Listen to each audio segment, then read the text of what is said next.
কৃষি কি শুধুই চাষাবাদ নাকি প্রযুক্তির ছোঁয়ায় এটি বদলে যাচ্ছে এক আধুনিক শিল্পে?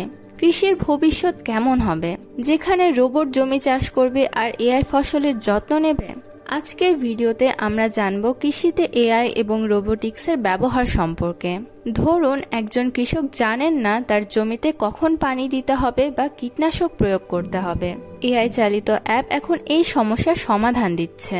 সেন্সর ও ড্রোন ব্যবহার করে মাটি ও ফসলের স্বাস্থ্য বিশ্লেষণ করা হচ্ছে।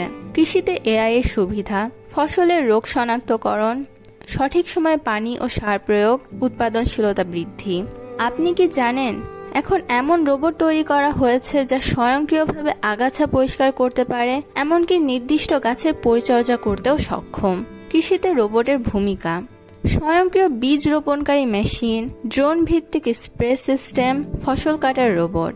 এআই এবং রোবোটিক্স শুধু বড় কৃষি খামারেই নয়, আমাদের দেশে ক্ষুদ্র কৃষকদের জন্য সম্ভাবনার নতুন দুয়ার খুলেছে। ভবিষ্যতে কৃষি হবে স্মার্ট, অধিক উৎপাদনশীল ও পরিবেশ বান্ধব। আপনার মতামত কি? এআই এবং রোবোটিক্স কি আমাদের কৃষিকে নতুন উচ্চতায় নিয়ে যেতে পারবে? কমেন্টে জানান। যদি ভিডিওটি ভালো লেগে থাকে তাহলে লাইক, শেয়ার এবং স্বরিত হর্টিকালচার চ্যানেলটি সাবস্ক্রাইব করতে ভুলবেন না।